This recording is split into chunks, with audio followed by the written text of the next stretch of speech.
Welcome back class 8। आज हम यहाँ पे चैप्टर नंबर 2 हिंद माता ने संबोधन उस पोयम के सारे क्वेश्चन आंसर समझने जा रहे। ओके, हॉलीपैथ की वर्कबुक पोयम नंबर 2 हिंद माता ने संबोधन। ठीक है, आपके यहाँ स्क्रीन पे ये सारे क्वेश्चन आंसर दिख रहे हैं। मैं आपको समझाती जाती हूँ और आप फिर लिखते रहना। ओके, फर्स्ट क्वेश्चन है, नीचेના પ્રશ્નનો જવાબ એક બે વાક્યમાં લખો। फर्स्ट क्वेश्चन है, आ काव्य कोने संबोधीने लखाયું છે। आपकी टेक्स्ट बुक में ये सारे क्वेश्चन शायद MCQ के तौर पे दिए हैं। ठीक है, तो आपको यहाँ पे क्वेश्चन आंसर के उसमें लिखना है 1 सेंटेंस में। तो एनो जवाब है, आ काव्य हिंद माता ने संबोधीने लखाયું છે। ओके, सेकंड क्वेश्चन है, भारत में कया कया धर्म पाळती प्रजा वसे छे। तो भारत में हिंदू, मुस्लिम, ख्रिस्ती, पारसी, सिख, जैन તેમજ બૌદ્ધ ધર્મ પાળતી પ્રજા વસે છે। ક્વેશ્ચન નંબર 3, हिंद माता संतानों पोषण केवी रीते करे छे। पोषण मतलब पालते पोसते कैसे है। तो हिंद माता संतानों पोषण सारू खान पान बक्षी मतलब आपीने करे छे। ओके, क्वेश्चन नंबर 4, आ काव्य में कयो भाव रजू थयो छे। आ काव्य में कयो भाव मतलब क्या फीलिंग्स क्या वो बताई है। तो आ काव्य में ए भाव रजू थयो छे। आ काव्य में આપણે તમામ દેશવાસીઓએ परस्पर प्रेम અને ભાઈચારા સાથે રહેવું જોઈએ। ઓકે, કે એકબીજા સાથે પરસ્पर એટલે એકબીજા સાથે પ્રેમ અને ભાઈચારા સાથે રહેવું જોઈએ એવો ભાવ રજૂ થયો છે। ઓકે, अब है क्वेश्चन नंबर 5, भारत भूमि ने कवि माता तरीके केम संबोधे छे। ठीक है, भारत की भूमि को कवि माता क्यों कहते हैं, क्यों ऐसा संबोधन करते हैं। तो एनो जवाब है, एक मातानी जेम भारत माता एना सौ संतानों पोषण करे छे। ठीक है, जैसे हमारे एक परिवार में माता पिता जैसे अपने सभी बच्चों को पालते पोसते हैं, उस तरीके से भारत माता भारत की भूमि पर रहने वाले अलग अलग धर्म के लोगों को अपना संतान मानकर उनको पालती पोसती है। भेदभाव बिना सरखो प्रेम करे छे, कि किसी के बीच में भेदभाव रखती नहीं है कि ये हिंदू है ये मुसलमान है, ऐसा कोई भेदभाव नहीं रखती है। तो भेदभाव बिना सरखो प्रेम करे छे, तेथी भारत भूमि ने कवि माता तरीके संबोधे छे। Okay, and last question number 6, Bharat में बसती प्रजा ने कवि समान शा माटे गणे छे। ठीक है, भारत में बसने वाली जितनी भी प्रजा है उनको कवि एक समान गिनते हैं। क्यों? तो भारत में क्यों, कारण कि भारत में जुदा जुदा धर्म पाळती प्रजा वसे छे। हम सबको पता है कि भारत में अलग अलग धर्म पालने वाली लोग रहते हैं। ए सौनी माता एक छे। तो भारतनी भूमि एटले कोण, भारत माता एक माता छे, पण एना धरती पर भारतनी भूमि पर जुदा जुदा धर्म पाळता लोको वसे छे।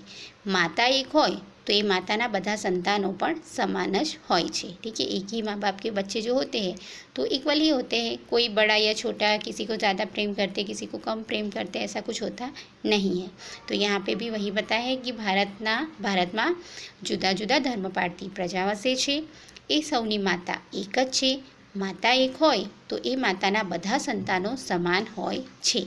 माटे अहीं, फिर क्वेश्चन लिखना है, मैंने डॉट डॉट करे, माटे अहीं भारत में वसती प्रजा ने कवि समान गणे छे। यहाँ स्पेस नहीं था इसलिए मैंने डॉट डॉट करा है। And last question, question number 7, Bharat माताना संतानों छेल्ले सी प्रार्थना करे छे। मोस्ट एमपी क्वेश्चन है। तो भारत माताना सौ संतानों नात जात के धर्म ना भेदभाव भूलीने, ठीक है, जाति पाति के सारे और धर्म के भेदभाव भूलीने एकबीजा साथे प्रेम अने सहकारथी एटले के एकबीजानी मदद करे, प्रेम अने सहकारथी रहे तेमज एकबीजाने मदद करे एवी प्रार्थना करे छे। ओके, ये मोस्ट एमपी क्वेश्चन आंसर है सारे के सारे। अब आता है क्वेश्चन नंबर 2, फिलअप। पहला है, कांतनु मूल नाम खाली जगह हतुं। मूल नाम मतलब उनका मेन नाम क्या है। तो मणिशंकर भट्ट, हमें पूरा नाम नहीं लिखना है उनके पिता के साथ, या मणिशंकर भट्ट लिखोगे तो भी चलेगा। सेकेंड है, धर्मना लोकोने एना संतानों कही डैशनो भाव रजू कर्यो छे। तो जुदा जुदा धर्मना लोकोने समानता गणीने समानतानो भाव रजू कर्यो छे। समान छे ने एक संतानो, बधा जुदा जुदा छे पण एक समान छे, तो समानतानो भाव रजू कर्यो छे। थर्ड, हिंद भूमि હિન્દ દેવભૂમિ સંતાન તમારા, તો માતાને શું કહે છે? વંદન સ્વીकारજો અમારા, कि અમારા પ્રણામ स्वीकारજો। ओके, अभी नेक्स्ट पेज में आपका ग्रामर, ठीक है, समानार्थी, विरोधी, जोड़नी और काव्य पंक्ति। तो पहला है समानार्थी शब्द लखो। तो समानार्थी शब्द में पहला है निर्धन। तो निर्धन का मतलब होता है गरीब। ओके, दूसरा है वंदन, तो उसका जवाब है प्रणाम। तीसरा है माता, तो उसका है जननी। चौथा है जीन, जीन मतलब जैन धर्म के लोगों की बात करी है। फिफ्थ है निरक्षर, उसका आंसर है अभण। 6 नंबर का है बक्षी, बक्षी एटले आपी। 7 नंबर परस्पर एटले के एकबीजाने। एंड 8 नंबर का है बधा एटले सर्व, सौ, ऐसा भी लिख सकते हैं। इसके अलावा भी अगर आप दूसरा मीनिंग लिखना चाहते हैं तो लिख सकते हैं। नेक्स्ट है क्वेश्चन नंबर 4, विरोधी शब्दों लखो। तो पहले का है ज्ञानी, उसका आंसर है अज्ञानी। दूसरा है निरोगी, उसका आंसर है रोगी। तीसरा है तवंगर, उसका जवाब है गरीब। चौथा है उच्च, उसका आंसर है नीच। पांचवा है समान, उसका आंसर है असमान। 6 नंबर का है साक्षर, तो उसका है निरक्षर। अब यहाँ पे तो समझाने की ज़रूरत नहीं है क्योंकि यहाँ पे गलत वर्ड है, उसको सही करना था। ये निरोगी जो है वो सही था, तो उसका सही का सही लिखा है। यहाँ पे जो मिस्टेक थी उसको सुधार के हमने सही वाले लिखे। तो पहला है हिंदू, दूसरा है देवी, तीसरा है निरोगी, चौथा है शिवाजी, 5वां नंबर है प्रार्थना और 6ठा नंबर है देवभूमि। अब है क्वेश्चन नंबर 6, जिसमें काव्य पंक्ति पूर्ण करिए। इसी तरीके से आपका क्वेश्चन पेपर भी बनेगा, ठीक है। इसमें ग्रामर अलग रहेगा, क्वेश्चन आंसर अलग रहेंगे, पोयम भी आएगी। तो यहाँ पे 2 पंक्तियाँ दी है, आपको पोयम सेकंड याद करनी है, लर्न करनी है, ठीक है, ताकि आपको क्वेश्चन आंसर जब पूछा जाए इस तरीके से काव्य पंक्ति पूर्ण करो तो आप लिख सकते हो। तो यहाँ पे 2 पंक्तियाँ अलग अलग दी है, इसमें से कोई भी पंक्ति आ सकती, जरूरी नहीं कि यहाँ पे है वही आए। ओके, तो पहली है पोषो तमे सहुने शुभ खान पान बख्शी, सेवा करी बने थे संतान सौ तमारा। सेकंड है सौनी समान माता, सौवे समान तिथि, ना उच्च नीच कोई, संतान सौ तमारा।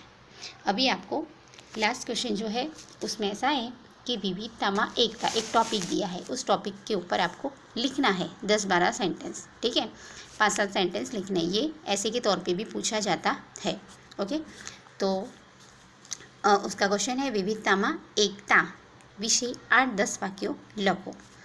तो पहला सेंटेंस है विविधता में एकता ए भारतीय संस्कृतिનું આગવું मतलब अलग से एक अनोखा लक्षण है।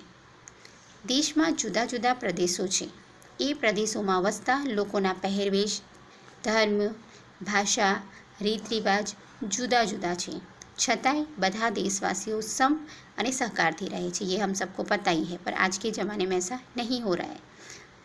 लोगों में परस्पर प्रेम तेमज भाईचारानी भावना है। આપણે સૌ भारत माताना संतानों छीए, तेथी एकबीजाने मदद करीए छीए, ठीक है, हम सब एक दूसरे को हेल्प करते हैं। एक बीजाना तहेवारों साथे मळीने उजवीए छीए, सारे फेस्टिवल एक दूसरे से मिलकर हम मनाते हैं। सामाजिक प्रसंगों में सहभागी थईए छीए। आ रीते विविधता अपनी विशेषता है ने राष्ट्रीय एकता ही आपणो गौरव है। तो यहाँ पे पूरा एक पैराग्राफ आपको लिखना है, इसको याद भी करना है। यहाँ पे जितने भी फर्स्ट चैप्टर हो गए तो उसके सारे क्वेश्चन आंसर भी याद करने हैं। अब ये सेकंड पोएम है, उसके भी सारे क्वेश्चन आंसर मैंने करवा दिए, तो आपको लिखना भी है वर्कबुक में और इसको याद भी करना है। ओके, अब नए चैप्टर के साथ हम नेक्स्ट वीडियो में मिलेंगे। Thank you.